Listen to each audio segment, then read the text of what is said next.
Gold, trusted gold buyers. మీరు తాకట్టు పెట్టిన బంగారాన్ని విడిపించి ఈ రోజు ఉన్న మార్కెట్ ధరకు కొనబడను. ప్రస్తుతం సోషల్ మీడియాలో విపరీతంగా పొలిటికల్ వాగ్వాదం అయితే జరుగుతుంది ఇరు పార్టీల మధ్య. సో సిట్ ఎవరైతే వేశారు, సిట్ వేశారు కేటీఆర్ గారి మీద, అదే హరీష్ రావు గారి మీద. సో హరీష్ రావు గారి ప్రెస్ మీట్, కేటీఆర్ గారి ప్రెస్ మీట్ విపరీతంగా వైరల్ అవుతుంది. అంటే కేటీఆర్ గారు చేసిన వ్యాఖ్యలు కావచ్చు, ఇప్పుడున్న ప్రభుత్వం మీద కుంభకోణాలలో ఇష్టం వచ్చినట్లు డబ్బులు తీసుకుంటున్నారు, వాటిని బయట పెట్టినందుకే మాకు ఎట్లాంటి కేసులు పెట్టి మమ్మల్ని ఇబ్బంది పెడుతున్నారు అని చెప్పేసి. సో దాని గురించి మాట్లాడడానికి ప్రస్తుతం కార్యకర్తలు ఉన్నారు, వాళ్ళని అడిగి తెలుసుకుందాం. ప్రస్తుతం మనతో కాంగ్రెస్ పిసిసి ప్రెసిడెంట్ సికింద్రాబాద్ నుంచి దీపక్ చాన్ గారు ఉన్నారు. సో వారిని అడిగి తెలుసుకుందాము. ఇప్పుడు ఈ మధ్య కాలంలో ఇప్పుడు హరీష్ రావు గారు, కేటీఆర్ గారు చేసిన ఆ కామెంట్స్, ప్రెస్ మీట్లు పెట్టి మాట్లాడిన విధానానికి వారు ఎలా స్పందిస్తారో అడిగి తెలుసుకుందాము. Sir hi sir. హలో చెప్పండి సార్. రీసెంట్ గా హరీష్ రావు గారు, కేటీఆర్ గారు ప్రెస్ మీట్లు పెట్టి కాంగ్రెస్ పార్టీలో అందరి క్యాబినెట్ దండుపాల్యం బ్యాచ్ మొత్తం దోచుకునే వాళ్ళే ఉన్నారు అని చెప్పేసి ఇట్లా మాట్లాడడం జరుగుతుంది. దాని గురించి ఏమంటారు సార్? ఇప్పుడు మనకందరికీ తెలిసిందే, గత 10 సంవత్సరాల్లో బీఆర్ఎస్ ప్రభుత్వము గవర్నమెంట్లో ఉన్నప్పుడు వారు ఏం చేశారు మనకందరికీ తెలిసిందే. ఎస్పెషల్లీ ఫోన్ ట్యాపింగ్ కేసుకి వచ్చే వరకు సిట్టు విచారణ వేయడం జరిగింది. హరీష్ రావు గారిని, ఇవాళ కేటీఆర్ గారిని కూడా పిలిపించడం జరిగింది. వ్యవస్థ వారి పని వారు చేసుకుంటూ పోతారు. విచారణ తర్వాత అన్ని బహిర్గతం అవ్వడం జరుగుతుంది.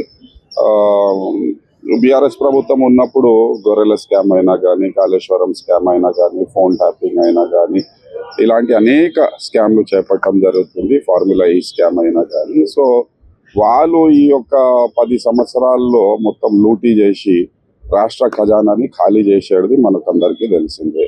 ఇప్పుడు ఆల్మోస్ట్ ఒక 8 లక్షల కోట్లు రాష్ట్రం పైన అప్పు మోపిన విషయం కూడా మనకు తెలిసిందే. అదేవిధంగా ఏదైతే బిల్స్ ఉన్నాయో, పెండింగ్ బిల్స్, అవి కూడా ఇవ్వలేని పరిస్థితి వాళ్ళు చేసారు. సో స్కామ్స్ అనేది టీఆర్ఎస్ ప్రభుత్వము ఉన్నప్పుడే జరిగింది. అండ్ దానిపైన విచారణలు మేము చేస్తున్నాము. విచారణ తర్వాత అది వీళ్ళు కన్ఫర్మేషన్ వచ్చేస్తుంది, వీళ్ళు ఎంత స్కామ్లు చేశారు, ఏం స్కామ్లు చేశారు, దానిపైన కన్ఫర్మేషన్ వచ్చేస్తుందని ఈ సందర్భంగా మీకు తెలియవస్తుంది. కాంగ్రెస్ ప్రభుత్వం రివెంజ్ పాలిటిక్స్ పే చేస్తుంది, బీఆర్ఎస్ నాయకుల్ని ఇబ్బంది పెట్టడమే పనిగా పెట్టుకుంది, ప్రజల సమస్యలు వాళ్ళకి పట్టదు అని చెప్పేసి మాట్లాడింది. ఇప్పుడు కక్షపూరిత వైఖరి అనేది కాంగ్రెస్ది కాదు. ఏదైతే వ్యవస్థ ఉందో వారి పని చేసుకొని పోతున్నారు. ఇప్పుడు స్కామ్లు చేసిన వారిని విడిచిపెట్టేసేయాలనా? ఇంత పెద్ద కుంభకోణాలు చేసిన వారిని విడిచిపెట్టేసేయాలనా? అదేవిధంగా ఫోన్ ట్యాపింగ్ అనేది ఒక చిన్న విషయం కాదు. ఫోన్ ట్యాపింగ్ అనేది ఒక ప్రైవసీ ఇన్వైడ్ చేసే ఒక కార్యక్రమము. అదేవిధంగా అది రాజ్యాంగాన్ని ఎవరైతే మనకు రైట్ టు ఫ్రీడమ్స్ ఉన్నాయో, ఏదైతే స్వేచ్ఛ ఉందో దాన్ని కూడా హరించే పరిస్థితి ఫోన్ ట్యాపింగ్ అనేది. సో ఇది ఒక చాలా సీరియస్ విషయం. ఫోన్ ట్యాపింగ్ ద్వారా మనం అనేక పేపర్స్ లో చూడడం జరిగింది. ఫోన్ ట్యాపింగ్ చేసి చాలా మందిని వేధించడం జరిగింది, బ్లాక్మెయిల్ చేయడం జరిగింది, ఆస్తులు రాసుకోవడం జరిగింది.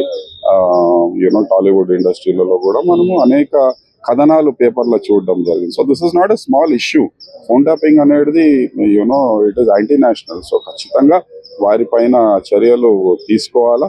ఈ సిట్టు విచారణ తర్వాత అందులో ఏది అవుట్పుట్ వస్తుందో దాని ప్రకారము ప్రభుత్వం కూడా నిర్ణయం తీసుకుంటుందని సంబంధమే లేదు. ఫోన్ ట్యాపింగ్ రాజకీయ నాయకులకు సంబంధం ఏముంటుంది, ఆ పోలీస్ కి వాళ్ళకి గవర్నమెంట్ ఉంటుంది, మాకు ఏముండదు అని చెప్పేసి, మంత్రులకి ఏముండదు, సీఎం ఉంటుంది అని చెప్పేసి మాట్లాడుతున్నారు. ఈ యొక్క బీఆర్ఎస్ నాయకులు ఏం చేస్తున్నారంటే వారు అంతా ఆఫీసర్ల పైన నెట్టేసే ఒక కార్యక్రమం చేస్తున్నారు. ఫార్ములా ఈ స్కామ్ లో కూడా ఇదే పరిస్థితి మనం చూడడం జరిగింది. ఇప్పుడు ఆదేశాలు ఎవరు ఇవ్వడం జరిగింది? ఫార్ములా ఈ స్కామ్ లో డబ్బులు మీరు ఆ ఒక కంపెనీకి పంపించమని ఆదేశాలు ఎవరు ఇవ్వడం జరిగింది? అదేవిధంగా ఫోన్ ట్యాపింగ్ లో కూడా ఎవరు ఆదేశాలు లేకుండా ఫోన్ ట్యాపింగ్ అయితే చెయ్యరు కదా ఇలాంటి వ్యక్తుల పైన. అండ్ మనం చూసినాము చాలా మంది బిజినెస్ మెన్ అయినా కానీ, రాజకీయ నాయకులు అయినా కానీ పిలిపించి వారిని కూడా విచారణ చేపట్టడం జరిగింది. ఈవెన్ కాంగ్రెస్ లీడర్స్ ని కూడా పిలిపించి వాళ్ళొక వర్షన్ కూడా, ఇతర లీడర్స్ ని పిలిపించి, బిజినెస్ మెన్ ని పిలిపించి వాళ్ళొక వర్షన్స్ కూడా తీసుకోవడం జరిగింది. సో విచారణ జరుగుతుంది. సో వీళ్ళు ఎందుకు భయపడుతున్నారు? వీళ్ళు ఏం తప్పు చేయలేరంటే వీళ్ళు ఎందుకు భయపడుతున్నారు? ఇలాంటి స్టేట్మెంట్స్ ఎందుకు ఇస్తారు? ఎస్, మేము విచారణలో మా ఒక పక్షం మేము పెడతాము, దానిలో మేము నిరూపించుకుంటాము, మేము ఏం చేయలేదని మేము నిరూపించుకుంటామని చెప్పాలా, కానీ మా పైన కక్షపూరిత వైఖరి చేస్తున్నారని చెప్పేసి ఎంతవరకు సమంజసము? సిట్ విచారణ వేసింది, మీరు ఖచ్చితంగా వెళ్ళాల్సిందే. అక్కడ మీరు వాళ్ళకు ఆ ఒక క్లారిఫికేషన్ ఖచ్చితంగా ఇవ్వాల్సిందే. అండ్ ఉత్తగేం పిలవదు కదా, వీరికంతా ఒక క్రెడిబిలిటీ ఉన్న ఇన్స్టిట్యూషన్స్ కదా, సిబిఐ అయినా కానీ, ఈడీ అయినా కానీ, లేకపోతే ఎస్ఐటి అయినా కానీ, రిటైర్డ్ జడ్జెస్తో వేయడం వాళ్ళకు ఖచ్చితంగా క్రెడిబిలిటీ ఉంది కదా. మొత్తానికి ఏం చెప్తారు మరి కేటీఆర్ గారి గురించి కానీ హరీష్ రావు గారి గురించి కానీ ఇప్పుడు ప్రస్తుతం జరుగుతున్న వివాదాలపై?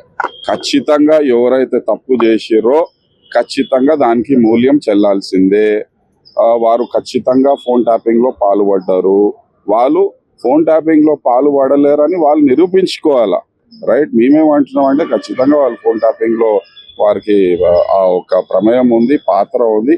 వాళ్ళ నిర్దేశాల అనుసరించే ఫోన్ ట్యాపింగ్ కూడా చేయడం జరిగింది. ఖచ్చితంగా తప్పు చేసిన వాళ్ళు ఖచ్చితంగా జైలు కూడు తినాల్సిందే. నిజంగా ప్రస్తుతం ఉన్నటువంటి సమాజం దేనికి ప్రయారిటీ ఇస్తుంది? ఆర్థిక సంబంధాల చుట్టూ మాత్రమే తిరుగుతోంది. మళ్ళీ ఎన్నికలు అనగానే చాలా విరక్తి కలుగుతాను. మంచి అనిపిస్తుంది కదా, లేడీస్ కూడా ఛాలెంజింగ్ జాబ్స్ చేసినప్పుడు చాలా బాగుంటది. ట్రాఫిక్ అసిస్టెంట్స్ గా నియమించిన ట్రాన్స్జెండర్స్ అందరితో సాల్యూట్ చేయించుకుంటున్నారు. ఫుడ్ డెలివరీ ఇవ్వటానికి వెళ్ళినటువంటి డెలివరీ బాయ్ అనిల్ పై కళ్ళ ముందు